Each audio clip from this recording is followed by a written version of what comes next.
እሺ ይቀጥሉ አርበኛ። እሺ ወንድሞቼ በቅድሚያ ስላገኘኋችሁ ደስ ብሎኛል። የጎደለን ይሄ ነው የጎደለን ብዙውን ጊዜ ነፍጥ አንጋች አረጉንና እኛ ከፊት ለፊት እነሱ ከኋላ ሁነው እየመሩን ፖለቲካው ላይ ሊደርም እንዳንሆን ፖለቲካውንም ሼፕ እንዳናደርግ ተፈጥሮብናል። ኢትዮጵያ ሀገሬ በምትባል አረንጓዴ ቢጫ ቀይ ባንዲራ በሚባል አማራ ጀግናው ተኳሹ አንበሳው ለሀገር ተቆርቋሪው በሚሉ ፕሮፓጋንዳዎች ከጀርባችን ሁነው ከኋላ ሁነው የሚመሩን ብዙ ድርጅቶችና ብዙ የሌላ ብሔር ብልጣብልጥ ኃይሎች ስለሰሩብን ሚዲያው ላይ ደከም ያልነን ፕሮፓጋንዳው ላይ ስነ ልቦናችን ይሁንም አላቅም። ያው እኔም ፕሮፌሽን እዛ ላይ ስለሆነ ይሄ ነው ጎደሏችንና አየክ እንደዚህ ስንነጋገር ብዙ ነገር ያምርብናል። ግርማ ሞገሳችን ነጥሮ ይወጣል፣ ሀቅ ነጥሮ ይወጣልና ስንጨፈጨፍ ስንሰደብ መሪዎቻችን ሲዘለፉ ድርጅታችንም ያለ ስራው ያለ ስሙ ስም ሲሰጠው አድማጭ ሆነን ብዙ ጊዜ እንቀመጣለንና የብዙ የ80 ዓመት የ70 ዓመት ጫናዎች ናቸው ለዚህ የዳረጉት። እንዳንተባበር ያደረጉንም እነዚህ ናቸው። እነዚህ ተሰብረው በእናንተ ማየቴ ደስ ይለኛል። እኔ አፋብን የሚዲያ ጥገኛ እንዲሆን አልፈልግም። በዚህ ላቁም፣ ይሄን በዚህ ላቁምና የምርጫው ሁኔታ ነው እንግዲህ እንደ ጎንደር በአጠቃላይ ስርዓቱ ቅድም ሲገለጽ እንደነበረው በወረዳዎች አካባቢ እንዲደረግ ብቻ ነው የሚያደርገው። እኔ እየተንቀሳቀስኩ የዘገብኩባቸው ቦታዎች አሉ። በማዳበሪያ ስም በገበያ ቀን ለተወሰነች ለ24 ሰዓት ወይ ለ36 ሰዓት አንድን ቦታ በከፍተኛ ሰራዊት ተቆጣጥሮ በግድ ቀለም እየቀባ ካርድ እየሰጠ ምርጫ ኦልሬዲ አብቅቷል። የጨበራ ነው። በእኛ አካባቢ 23 እንለዋለና ያበቃ ነገር ነው። ግን ኢንተርናሽናል ኮሚኒቲው እና የዲፕሎማሲ ኮሚኒቲው በዚህ ላይ እኛ ስራ መስራት አለብን። አብይ አህመድ የሚፈልገው ኢትዮጵያ ውስጥ ትክክለኛ የሆነ የስልጣን ሽግግር ወይ የምርጫ እንትን እንዲኖር አይደለም። ፎር ዘ ኢንተርናሽናል ኮሚኒቲ ሜሴጅ ነው። ዲፕሎማሲ ኮሚኒቲ እውቅና እንዲሰጠውና ዳግም 5 ዓመት ከናጸያፊ ነውሩ እንዲቀጥል የሚያደርገው ድራማ ነው። ታንኳ አለው፣ ባንኩ አለው፣ በብር የሚገዙ ስነልቦናቸውን ህሌናቸውን የሸጡ ብዙ ሰዎች አሉ። እነሱን እየገዛ ብዙ ሰዎች ብቻ አይደለም፣ ኦርጋናይዜሽን የፖለቲካ ፓርቲ የሆኑ የሚያጭበረብሩ በምትለቀቅላቸው ሳንቲም የሚኖሩም አሉና ይህ የምርጫ ሂደት አፋብን በወታደራዊ ይሁን በፖለቲካ መስኩ ይሄን እንትን ማለት አለበት፣ እንትን ማለት ይኖርበታል። ማክሸፍ በምርጫው ሰዓት በወታደራዊ ኃይል አሁን ደግሞ እውነተኛ የምርጫውን ሂደት እና አሰራር አተገባበሩን ወይም ደግሞ የመንግስትን ፍላጎት ለዓለም አቀፉ ማህበረሰብ፣ ለዲፕሎማሲው ማህበረሰብ፣ ለጎረቤት ሀገር መንግስታት፣ ለእንደዚህ ለሂውማን ራይት እንደዚህ አይነት በኮንስቲቱሽን በምርጫ በኤሌክትራ ውስጥ ያገባናል ብለው የሚያስቡ ኦርጋናይዜሽን ዓለም አቀፍ የሆኑ ተቋማት ሀቁን እንዲረዱት በማስረጃ በፎቶግራፍ ማድረግ በዚህ መታገል ያስፈልጋል። ነገር ግን ይሄ ምርጫ አማራ ክልል ውስጥ 100% እንደማይካሄድ ባለሙሉ ተስፋ ነኝ። ምክንያቱም አፋብን ድርጅታችን ይሄ ምርጫ አማራ ክልል ውስጥ ሲካሄድ ቅድም በነገርኳችሁ ኢንተርናሽናል ኮሚኒቲ እና የዲፕሎማሲ ኮሚኒቲ ባሻገር እነዚህ እንዲያምኑ የሚያደርጋቸው አማራ ክልል ውስጥ በሰላም ምርጫ አድርጌያለሁ፣ የፋኖ ትግልና እንቅስቃሴ ደካማ ነው፣ ላይክ እሱ በሚሰጠው ስያሜ እንደዚህ አይነት ናቸው እንጂ የተደራጁ ለፍትህ ለእኩልነት የሚታገሉ አይደለም ብሎ ሜሴጅም ለማስተላለፍ የሚደረግ ስለሆነ ለድርጅታችን ይሁን ለትግሉ የህልውና ጉዳይ ነው። በዛ ሰዓት በዛ ወቅት የማንከፍለው መስዋዕትነት ይኖራል ብዬ አላስብም። ምክንያቱም አስቀድመውም የተዘጋጁ ብዙ ነገሮችም ስላሉ ወታደራዊ ክንፉና ፖለቲካዊ ክንፉ ተናቦ መስራት ያስፈልጋል። በዚህ ልክ ነው። ባለፈውም እኛ በእኛ ያሉ ከፍተኛ አመራሮች እነራስ አርበኛ ደረጀ በላይ፣ እነራስ አርበኛ ሰለሞን አጣናው፣ ሌሎችም ሜሴጅ አስተላልፈናል። በቃ የህልውናችን ጉዳይ ነው። የዚህ አማራ ህዝብ ትግልን ተወክሎ ትግሉን እያካሄደው ያለው ድርጅት አፋብን የሚባል እና የአማራ ህዝብ የህልውና ጉዳይ ነው። አብይ አህመድ አሊ ወይም ብልጽግና ምናልባት ጎንደር፣ ምናልባት ባህር ዳር፣ ደሴ፣ ደብረ ብርሃን ላይ በብዙ ሺና በድሮን ታጅቦ በአውሮፕላን ታጅቦ የጨበራ ምርጫው ሊያደርግ ከዛ በተረፈ ግን 90 እና 95% ላይ የኛ ደም ፈሶ የኛ መስዋዕትነት ተከፍሎ ነው ከዛ በላይ ነው ማድረግ የሚችለውና ምርጫ ለማድረግ ወይ ለመምረጥ ወይ ደግሞ ይሄ ምርጫ እንዲካሄድ ፕሮፓጋንዳ የሚሰሩ ወይ ደግሞ የሚያስተባብሩ ሰዎች አርፎ ቢቀመጡ ጥሩ ነው። ምክንያቱም በህይወት ለመኖራቸው ደህንነት እንኳን አስጊ ነው። በህይወት የመኖራቸው ደህንነት እንኳን አስጊ ነው። ስለዚህ በዚህ አጋጣሚ ይሄን መልእክት የሚሰማ ሁሉ የአማራ ህዝብ ትግል እና መሪ ድርጅቱ አፋብን የህልውና የመጨረሻ 4 ነጥብ የህልውና ሂደትና እንቅስቃሴ ስለሚኖር በጭራሽ አማራ ክልል ላይ ይሄ ምርጫ ይደረጋል ብሎ ማሰብ አያስፈልግም። በዚህ መሳተፍም ጥሩ አይደለም። ለደህንነት ጥሩ አይደለም፣ ለሴኩሪቲ ጥሩ አይደለም። ስለዚህ ይሄን ማወቅ ያስፈልጋል ብዬ አስባለሁ። ለአሁኑ ይበቃኛል፣ 2 ደቂቃ ስለሆነ አመሰግናለሁ። ቴንኪው በጣም ነው የምናመሰግነው አርበኛ ቴዲ፣ እናመሰግናለን። ክበርልኝ የኔ አባት። እስኪ አማራ ሰላም ብያለሁ። እንዴት ናችሁ? ሁላችሁንም ሰላም ብያለሁ። ድምጼ ከተሰማ ልቀጥል? ሰላም ወንድማችን፣ 3 ደቂቃ አለ። ጥሩ እሺ፣ ሁላችሁንም ሰላም ብያለሁ። ያው 3 ደቂቃዬን ተጠቅሜ በጣም ባጭሩ ነው ምርጫን በተመለከተ ሐሳቤን የምገልጸው። ከዚህ በፊትም ብዙ የተባለበት ነገር ስለሆነ ያን ያህል ማብራሪያ ይፈልጋል ብዬ ስለማላስብ ነው። በመሰረቱ እኔ ከዚህ በፊትም አንድ ነገር ብያለሁ።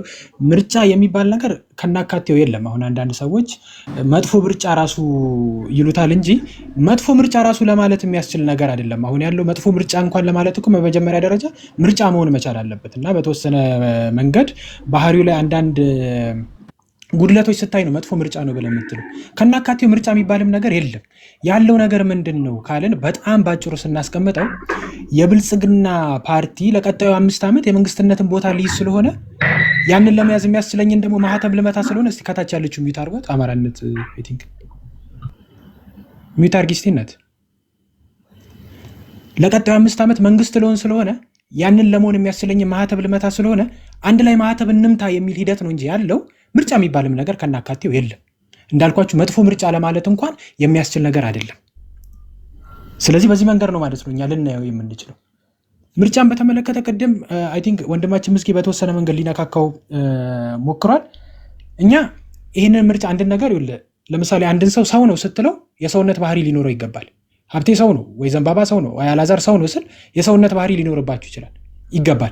የሰውነት ባህሪ ካጣውባችሁ ሰው ብዬ ልጠራችሁ አልችልም። የሰውነት ባህሪ ካጣችሁብኝ ሰው ብላችሁ ልጠሩኝ አልችልም። አንድ የሆነ አንበሳ የሚመስል ነገር ሳር ሲበላ ካየው አንበሳ ነው ብለህ ልጠራው አትችልም። ለምን? ሳር የሚበላ አንበሳ ስለሌለ ማለት ነው። ባህሪ በጣም ወሳኝ ነው። ይህንን ምርጫ አይደለም የምንለው የምርጫ ባህሪ ስለሌለው ነው። የምርጫ ባህሪ ስለሌለው ነው እንጂ መንግስትን የሆነ እንትን ለማለት ለማጠልሸት ምናምን አይደለም። በመሰረቱ ምርጫ ምንድን ነው?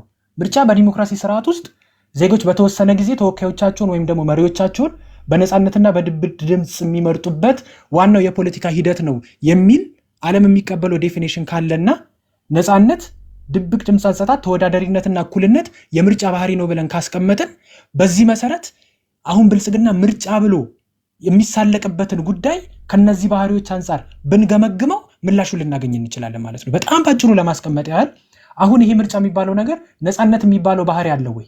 መራጮች ያለምንም ማስገደድ ወይም ደግሞ ተጽዕኖ በራሳቸው ፍላጎት መምረጥ መቻል አለባቸው የሚለውን ባህሪ አለው ወይ ስንል የለውም።